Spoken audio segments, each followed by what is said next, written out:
Oi, meus amores, namastê. Estou contando a história do Evangelho como me foi revelado de Maria Valtorta, capítulo por capítulo. O link para assistir desde o início está aí na descrição do vídeo, mas você pode assistir esse vídeo sem estar acompanhando desde o início, porque em todos os capítulos há aprendizados muito elevados. Juntos somos mais fortes. Então, nesse vídeo eu vou contar a história do capítulo 86 e 87 do volume 2. São 10 volumes e já estamos no volume 2. Então, Jesus está em Jerusalém com o Simão e com o João. Eles estão numa região onde tem um comércio e uma das pessoas que reconheceu ele foi um soldado chamado Alexandre. Esse Alexandre reconheceu Jesus, sabia da fama dele e se aproximou para conversar com Jesus. Aí esse soldado romano, né, Alexandre, fala para Jesus, questiona assim, olha, essas pessoas, né, esses judeus, eles vivem me maldizendo nós, romanos, os soldados, insistem em nos desrespeitar, em jogar praga em nós. Daí ele questiona assim, que tipo de religião é essa, né? A de vocês que fica maldizendo, que fica odiando, e daí eu sou obrigado a punir para que respeitem as leis, para que haja ordem. Aí Jesus responde, compadece deles, soldados, porque eles não podem vingar-se de vocês. O máximo que eles podem fazer birra como criança, e o máximo usar a língua, ou seja, falar, maldizer com a língua e fazer birra como crianças. Eles não têm, tipo assim, você, soldado, tem muito mais força, né? Você que tem as armas, a força, as leis ao seu lado, eles não têm nada. Então, compadeça-se deles e eles não podem fazer nada de mal para você, né? Então, tipo, tenha paciência. Aí Jesus fala para ele, você deve cumprir o seu dever, colocar a ordem, enfim, mas faça isso sempre com humanidade. Sempre você se coloca no lugar do outro, né? Tenta entender o lado dele antes de agir. Aí Jesus responde a pergunta, né, do soldado, perguntou, que religião é essa? Que fica maldizendo, odiando, né, e desrespeitando? Aí Jesus responde, que religião eles têm? Eu te respondo, uma religião santa, cuja primeiro mandamento é o amor para com Deus e para com o próximo. Uma religião que ensina obediência às leis e mesmo as leis dos estados inimigos. Então, né, que o comportamento de odiar, de maldizer, de não diz respeito à religião, mas diz respeito à desobediência deles, desrespeitando as leis de Deus. Nesse ponto aqui da história eu entendo assim mesmo, que as pessoas não podem achar que um comportamento de um comportamento errado de um religioso diz respeito à religião. Mas um comportamento errado de um religioso que segue uma religião diz respeito ao comportamento humano que está tendo uma atitude errada. E daí Jesus explica, né, tais desaventuras, tipo, eles atraem esse tipo de situação onde de terem que serem castigados pelos soldados, porque tais desventuras foram procuradas por eles mesmos, pelos modos de viver contrário a Deus, ou seja, Jesus fala assim, justamente por eles estarem rogando praga, por estarem odiando, por estarem te maldizendo, justamente por eles terem essa atitude contrária aos ensinamentos de Deus, é que eles atraem a punição e as desgraças na vida. Aí ele ensina um monte de coisa para Alexandre, uma coisa que ele ensina para Alexandre é que até os mais pobres e os mais ignorantes podem ser grandes mestres de viver e falar de Deus como a vida santa, enquanto há muitos que têm grande inteligência, capacidade intelectual, eles não têm essa maestria. Aí o soldado fala assim, se não tem nojo aqui de nós, romanos, como os outros, venha pra gente, venha ensinar para nós romanos também. E daí Jesus fala assim, só a culpa é que causa aversão. O que quer dizer assim? Porque aqui no livro da Maria Valtorta, usa muito a palavra culpa para expressar raiva, ressentimento, mágoa, ódio, rancor. Essas forças contrárias ao amor é chamado aqui no livro de culpa. Então, toda vez que a gente lê culpa aqui nesse livro, dá para entender, isso fica bem claro, sabe? Lendo o livro, de que toda vez que Jesus fala culpa, toda vez que alguém fala culpa aqui nesse livro, tem a ver com sentimentos contrários ao amor.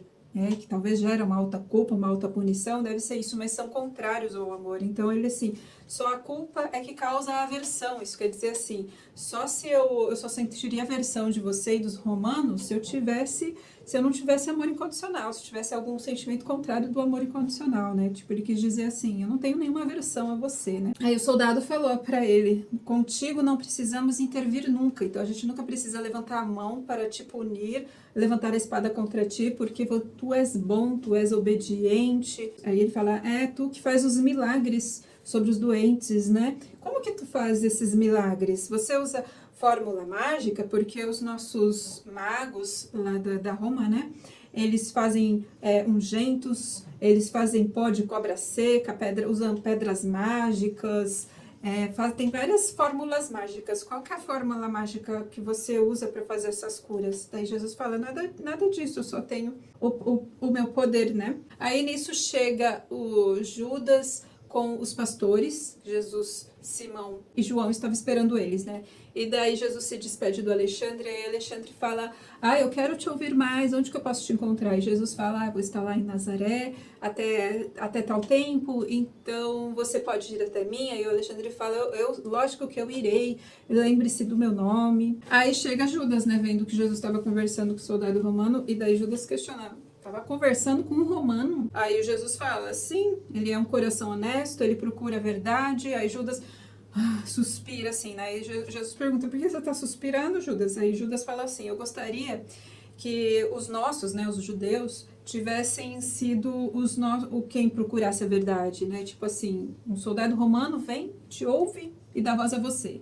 Enquanto os judeus, ficam te rejeitando, né? Eles te evitam, fazem escárnio, ficam indiferentes, estou muito desanimado com isso. E aí Judas fala assim, parece que nossa missão é uma derrota, é um fracasso, porque eles pregam para um monte de gente, fala para um monte de gente de Jesus, ninguém leva a sério, ninguém leva em consideração, ninguém ouve, fazem escárnio, enfim. Então Judas estava desanimado por isso. Aí Jesus explica assim, essa derrota que você sente é uma derrota aqui da terra.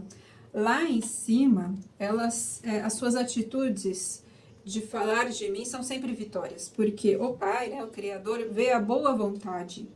E mesmo que não consigas, te abençoa do mesmo modo. Então Jesus explica assim, pare de ficar esperando a atitude dos outros, né? Aceita o que os outros querem. A sua boa vontade em servir, em falar a verdade, é o que conta para o Criador de tudo que é.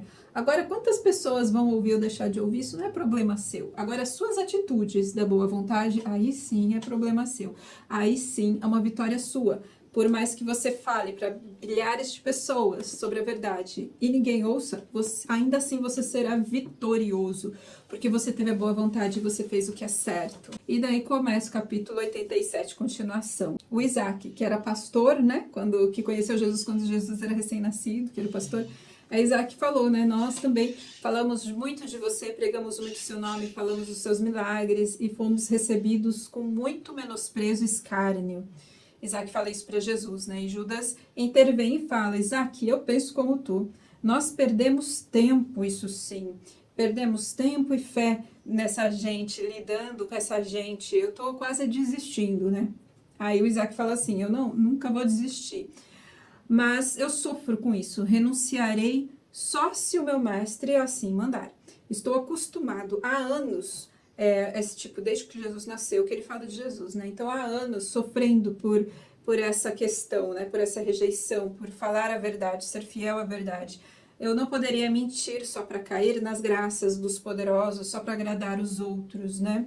Aí ele fala um monte de coisa, não podia rejeitar jamais o céu, porque assim, ele fala assim, que rejeitar e parar de falar de Deus para ele seria como rejeitar o céu, porque ele dá prazer, se sente mais próximo de Jesus, falando de Jesus. Aí o Isaac dá uma dica para o Judas, sabe, Judas, basta você não olhar nem para frente nem para trás, foque no seu trabalho agora, tipo assim, para de ficar lamentando do passado e não fica criando expectativas com o futuro, simplesmente faça o seu trabalho com todo o coração, né?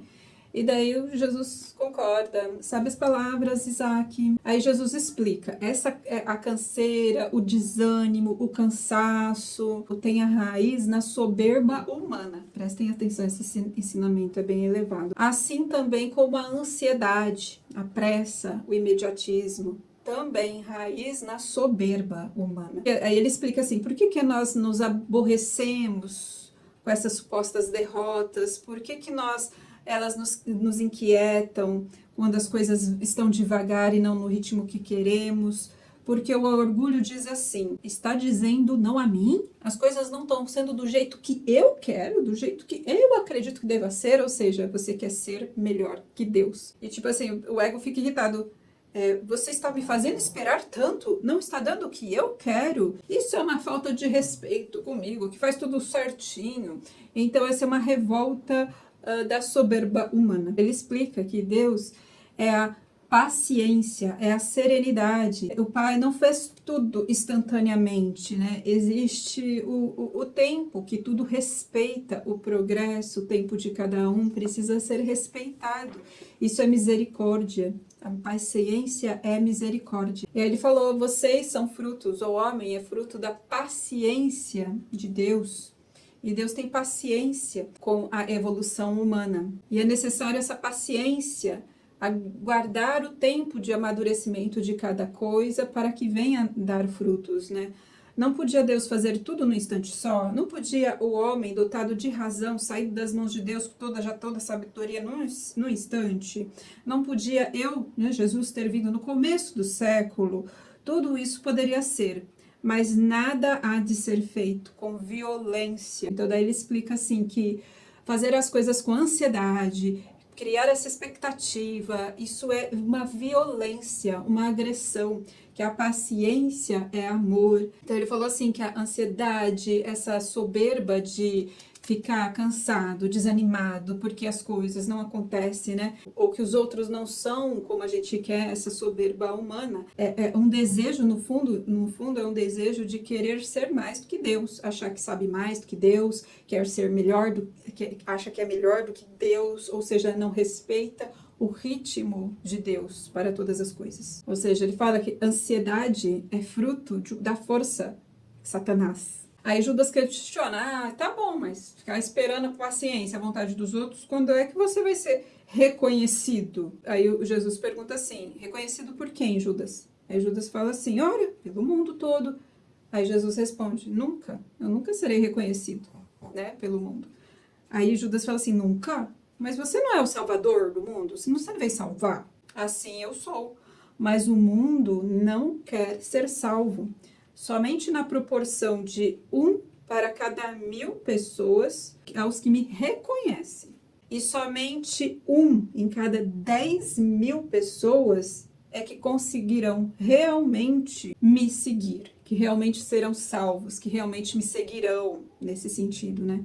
E daí Jesus fala assim, até esses mais íntimos, meus amigos íntimos que estão convivendo comigo aqui, com a minha carne, comigo encarnado, até esses mais íntimos, pouquíssimos me reconhecerão e me seguirão realmente. Aí Jesus fala meio que desanimado, sabendo que Judas será um que irá lhe trair no futuro, né? Ou seja, será um daqueles que não seguirá Jesus.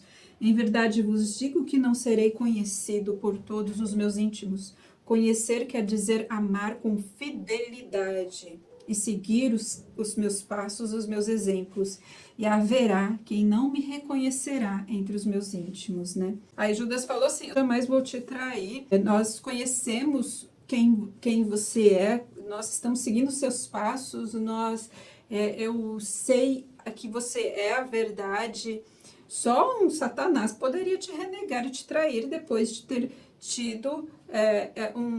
ter sido o seu amigo íntimo. Daí Jesus fala assim, é verdade, Judas, mas haverá alguém assim. Aí, então, encerra esse capítulo. Agora toda quarta-feira, tá? Continuar contando a história do Evangelho como foi revelado de Maria Valtorta. Até o próximo vídeo, onde continuaremos essa história a partir do capítulo 88.